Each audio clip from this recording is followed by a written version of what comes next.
அனைவருக்கும் வணக்கம்.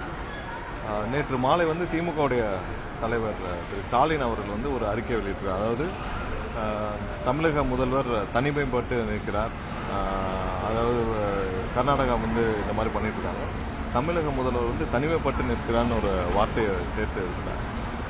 இவர்கள் நடந்து கொள்ளும் விதம் பார்த்தீங்கன்னா ஏதோ இந்த மாதிரியான ஒரு சூழலை உருவாக்க வேண்டும் என்பதற்காகவே திமுக செயல்பட்ட மாதிரி இருக்கு. பல வாரங்களாக பல தரப்பினர் சொன்னது என்னன்னா, கர்நாடகத்தில் இருக்கும் திரு டி.கே. சிவகுமார் அவர்களுக்கும் திமுகவின் குடும்பத்திற்கும் கட்சியை தாண்டி ஒரு நல்ல உறவுகள் இருக்கிறது. அவர்கள் பல வருடங்களாக அவர்கள் இருவருக்கும் பல நல்ல உறவுகள் இருக்கிறது. அதனால் இவர்கள் என்ன சொல்வார்களோ அதுதான் அவரும் செய்வார்கள். டி.கே. சிவகுமார் எல்லாவற்றையும் விட திமுக குடும்பம் மீண்டும் ஆட்சிக்கு வர வேண்டும் என்று பல வகையில் விரும்பினார். காங்கிரஸ் தலைமை சொல்வதை கேட்பதை விட டி.கே. சிவகுமார் திமுக குடும்பம் ஸ்டாலின் அவர்கள் சொல்வதை தான் அதிகமாக கேட்பார் என்று பல தரப்பினர் சொல்லி வந்தார்கள். அதே மாதிரி தான் கடந்த ஒரு வாரம் நடந்ததும் இருக்கு. ஏன்னா அவர் என்ன சொல்லணும்னு நினைக்கிறாரோ அதை தான் திமுக சொல்லுகிறது. திமுக சொல்வதை தான் அவரும் சொல்கிறார். இவர்கள் இருவரும் இதே மாதிரி தான் கருணாநிதி காலத்திலே அம்மையார் புரட்சித் தலைவர் அம்மா அவர்களுக்கு பெயர் வந்துவிடக்கூடாது என்பதற்காக பல வகையில் முட்டுக்கட்டை போட்டு தண்ணீர் திறக்காதீர்கள், திறந்தால் அந்த அம்மாவிற்கு பெயர் கிடைத்துவிடும் என்று பல அழுத்தங்களை கருணாநிதி அந்த காலத்திலே கொடுத்தார். அதே தான் திமுக இப்பவும் செய்கிறது. இந்த வார்த்தை, அதாவது தமிழக முதல்வர் தனிமைப்பட்டு நிற்கிறார் என்ற வார்த்தை எந்த வகையிலும் தமிழக மக்களுக்கு ஒரு பின்னடைவை ஏற்படுத்த வேண்டும் என்ற நோக்கத்தோடு அவர் தெரிவித்தது போல விட்டது. நேற்று காலை முதல்வர் பல தரப்பு ஆலோசனைகளை முடித்துவிட்டு முதல்வர் நம்ம உச்சநீதிமன்றத்தில் வழக்கு தொடுக்க வேண்டும் என்று முடிவு செய்து மதியமே நம்மளுடைய வழக்கறிஞர் உச்சநீதிமன்றத்தில் இந்த வழக்கை பல வருடங்களாக நடத்தி வரும் வழக்கறிஞர் திரு உமாபதி அவர்களும் தெரிவித்து அனைத்து ஆலோசனையும் முடித்து வழக்கு பதிவு செய்யும் திட்டத்தையும் சொல்லி அது ப்ராசஸ்ல இருக்கிறப்ப திமுக அவசரமாக 5 மணிக்கு மேல வழக்கை பதிவு செய்கிறார்கள். இந்த மாதிரி ஒரே மாநிலத்தில் பல பெட்டிஷன் ஃபைல் பண்ணா எவ்வளவு குழப்பத்தை விளைவிக்கும், எந்த அளவுக்கு அந்த மாநிலத்திற்கான உரிமைகளை பின்னோக்கி தள்ளும். இந்த 5 வருஷமா இவங்க என்ன செஞ்சாங்க? திமுக தரப்புல எந்த வகையில ஏதாவது ஒரு பெட்டிஷன் ஃபைல் பண்ணிருக்காங்களா? இல்ல. கடந்த 30 வருடங்களாக எல்லா வகையிலும் இந்த காவிரி விஷயத்துல நமக்கு பல பின்னடைவுகளை ஏற்படுத்தி திமுகவும் அதன் தலைவர் கருணாநிதியும் அவர்கள் இப்பயும் அதே குழப்பத்தை தான் விளைவிச்சிட்டு இருக்காங்க. ஒரு வகையில திமுக இந்த மாதிரியான பெட்டிஷன், இன்னொரு வகையில அதிமுக அம்மா எவ்வளவு ஸ்ட்ராங்கா எல்லா வகையிலும் முடிவெடுப்பாங்களோ அதற்கு எதிராக இன்னைக்கு கர்நாடகத்திற்கு ஆதரவாகவும் பாஜகவிற்கு ஆதரவாகவும் ஒரு பக்கம் அதிமுக அவர்கள் சொல்வதை கேட்டு செயல்பட்டு இருக்காங்க. ஸோ இந்த மாதிரியான ஒரு சூழ்நிலையில் கண்டிப்பாக தமிழக மக்களின் உரிமையை காக்க நாளை உச்சநீதிமன்றத்தில் முதல்வருடைய உத்தரவின் பேரில் வழக்கு பதிவு செய்யப்பட உள்ளது. இந்த மாதிரியான பல குழப்பங்களை இங்க இருக்கிற கட்சிகள் மூலமாக டி.கே. சிவகுமாருக்கும் திமுக தலைமைக்கு இருக்கும் மிகப்பெரிய நெருங்கிய உறவு இந்த மூலமாக வெட்ட வெளிச்சமாக தெரிகிறது. இந்த மாதிரியான ஒரு தரங்கற்ற விதமான இந்த நடவடிக்கைகளை இவர்கள் இதோடு குறைத்துக் கொள்ள வேண்டும். முதல்ல உங்களுடைய வேலையை பாருங்க. மக்கள் உங்களுக்கு என்ன தீர்ப்பு அளித்தார்களோ அதை முதல்ல நீங்க ரியலைஸ் பண்ணுங்க. தமிழகத்துக்கு எதிராக இந்த மாதிரியான செயல்பாடுகளை உங்க தந்தை கருணாநிதி அவர்கள் பல தமிழக விரோத செயல்களை செய்தார். அதையும் நீங்கள் தொடர்ந்து செய்யாதீங்கன்னு கேட்டுக்கொள்ளுங்க. இல்ல, அது சம்பந்தமா நேற்று மின்சார வாரியம் தரப்பாக ஒரு அறிக்கை கொடுக்கப்பட்டிருந்து நம்ம ரீஅசஸ் பண்றது 15,000 பண்ணிருக்கோம். நேற்று இதுவரை 15,000 நேற்று மதியம் வரை பண்ணப்பட்ட அறிக்கையில அதுல 100 தான் மிஸ்மேட்ச் இருக்கு. மீண்டும் மற்ற எதெல்லாம் உயர்வாக காணப்பட்டது 3 மடங்கு 4 மடங்கு உயர்வாக இருக்குதோ அது எல்லாவற்றுக்கும் சேர்த்து இன்னொரு ஒரு வாரத்துக்குள்ள முடிக்கப்படும். பெரிய மிஸ்மேட்ச் இல்லை. 2 நாளைக்கு முன்னாடி வரைக்கும் தண்ணியே இல்ல, தமிழ்நாட்டுக்கு தண்ணியே இல்லைன்னு இருக்காங்க.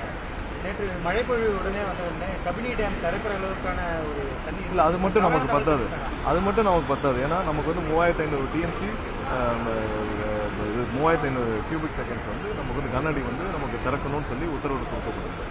அதையும் தாண்டி நமக்கு 17 டிஎம்சி நமக்கு வர வேண்டிய உரிமை இருக்கு. 3-4 மணி நேரம் நமக்கு வர வேண்டிய உரிமை 17 டிஎம்சி இருக்கு. ஸோ இந்த 3500 கனஅடி ஒரு 4.5 டிஎம்சி தான் இருக்கு. அதை தாண்டி நமக்கு ஒரு 17 டிஎம்சி வருது. ஸோ இந்த ஒவ்வொரு தடவையும் இவங்க உபரி நீரை திறந்து விடுறதுக்கு நம்ம தமிழகம் அதற்கான சூழ்நிலை இல்லை. நமக்கு தேவையான உரிமை எங்க அவங்க காவிரி மேனேஜ்மெண்ட் கமிட்டியில் என்ன கொடுக்குறாங்க, ரெகுலேஷன் கமிட்டியில் என்ன கொடுக்குறாங்க அதை அவங்க திறந்து விடணும். ஸோ இதை ஒவ்வொரு வருஷம் நம்ம இதை ஃபேஸ் பண்ணிட்டே இருக்கும்போது அதற்கான வலுவான வழக்காக அது பதிவு செய்யப்படும். அது இல்லாமல் ஒரு நீண்ட நாட்களாக நமக்கு தேவையான உரிமையை நிலைநாட்டுறதுக்கும் தேவையான வழக்குகள் பதிவு செய்யப்படும். நம்ம முதல்வர் பல வழிகளில் இதற்கு ஒரு சுமூகமான தீர்வு காண எல்லா முயற்சிகளும் மேற்கொண்டார். ஆனால் எல்லா வகையிலும் டி.கே. சிவகுமாரும் சேர்ந்து கொண்டு இந்த திமுக குடும்பம் ஏதாவது ஒரு வகையில் முட்டுக்கட்டை போடுவதற்கான முயற்சி இருந்தால் அது நேற்று நேற்று ஒரே நாள் இவர்கள் செய்த எல்லா விஷயத்தையும் பார்த்தால் உடனே வழக்கு உச்சநீதிமன்றம் தாக்கல் செய்யப்பட்டது. அதற்கு அடுத்து உடனே இம்மீடியட்டாக அடுத்து வந்து தனிமைப்பட்டு நிற்கிறான்ற ஒரு வார்த்தையை போடுவது எந்த வகையில் தமிழகத்திற்கு எவ்வளவு பெரிய ஒரு தலைகுணிவை ஏற்படுத்தும் இந்த வார்த்தை. அது இல்லாமல் டி.கே. சிவகுமாருக்கு இது எவ்வளவு பெரிய ஒரு நன்மதிப்பை ஏற்படுத்திட்டு அந்த வகையில் திமுக செயல்பட்டு இருப்பது அதுக்கு கடுமையான கண்டனம். கர்நாடகா போக வேணாம் தான் சொன்னாங்க. நம்மளுடைய வழக்கு தாக்கல் செய்யும் விஷயம் வந்து கண்டிப்பாக செய்ய போறோம். அது இல்லாமல் இதுக்கு உடனடியாக தீர்வு எப்படி வேணும். நமக்கு 29 நம்ம திறந்து விடணும்னு சொல்லிட்டு 3500 கணக்கு திறந்து விடணும்னு சொல்லிட்டு ரெகுலேஷன் கமிட்டி கொடுத்துருக்காங்க. நம்ம உடனே திறக்க முடியாதுன்னு சொல்றாங்க. அதுக்கு என்னென்ன வகையில் தீர்வு காண முடியுமோ அனைத்தையும் மக்களுக்காக எவ்வளவு இறங்கி போகணுமோ முதல்வர் செய்வார். நம்ம வழக்கு தாக்கல் செய்யாமல் செய்வதை அடுத்து நம்ம சுமூகமான உறவையும் நம்ம சரி செய்யணுன்ற முயற்சிகள் முதல்வர் கண்டிப்பாக ஈடுபட்டார். ஆனால் எல்லா வகையிலும் இவர்கள் முட்டுக்கட்டு போறாங்க. எல்லாத்தையும் தாண்டி நம்ம என்ன தேவை.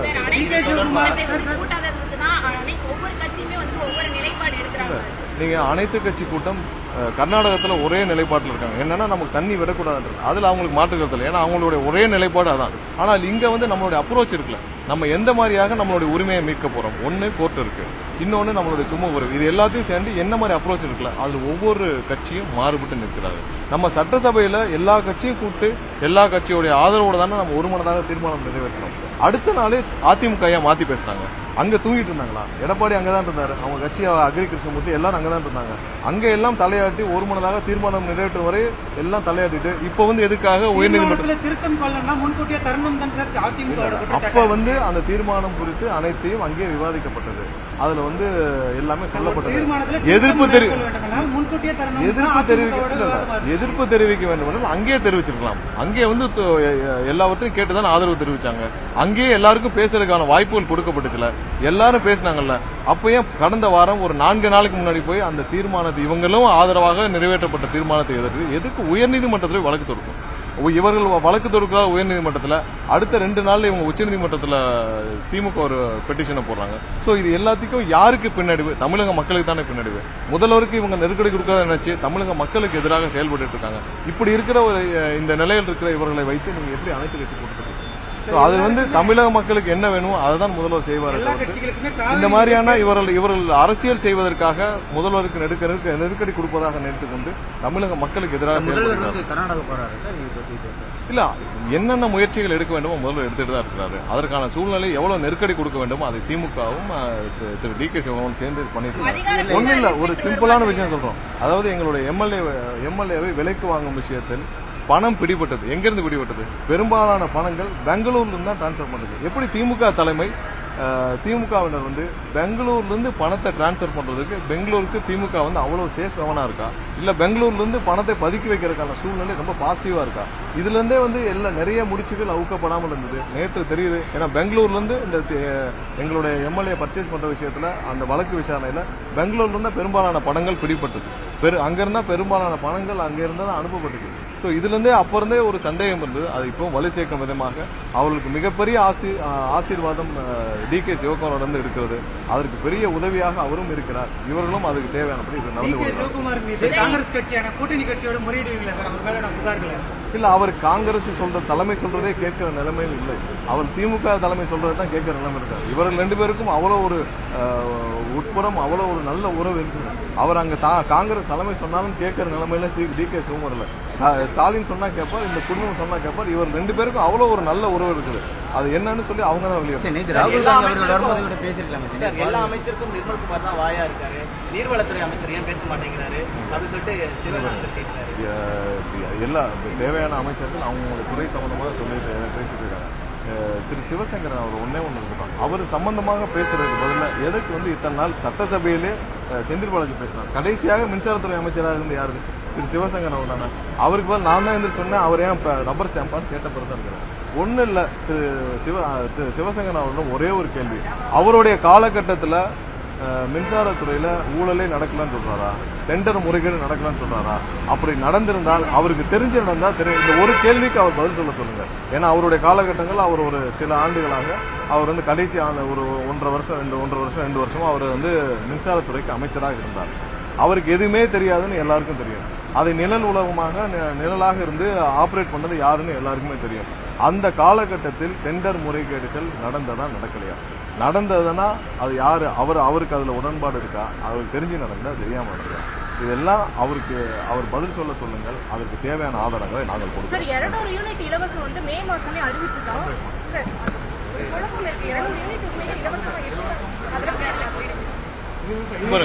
200 யூனிட் இலவசமாக கொடுக்கப்பட்டது. வாங்க, 200 யூனிட் இலவசமாக கொடுக்கப்பட்டது எந்த மாற்றமும் இல்லை. அதுல எந்த மாறுதலும் இல்லை. தேவையில்லாமல் குழப்பம் இல்லை. அதிக கட்டணம்னு சொல்லி குழப்பம் விளைவிக்கிறாங்க. அதுல எந்த மாற்றுக்கிறது இல்லை.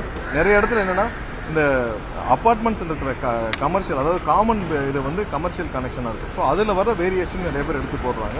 ஸோ அதெல்லாம் வேலிடேட் பண்ணிட்டு இருக்கோம். கண்டிப்பா இப்போ 15,000 கனெக்ஷன்ல 100 தான் வேலிடேஷன். 100 தான் நேற்று வந்து இதுல டிஎன்இபியில் மின்சார வாரியத்தில் பப்ளிஷ் பண்ணிருக்காங்க. மொத்தமா இதே மாதிரி 3,70,000 நம்ம தானாக முன் வந்து மின்சார வாரியம் இந்த கணக்கெடுப்பு இந்த மாதிரியான அசஸ்மெண்ட் பண்ணிட்டு இருக்காங்க. தேவையில்லாமல் பொதுமக்களுக்கு குழப்பம் விளைவிக்க வேண்டாம்.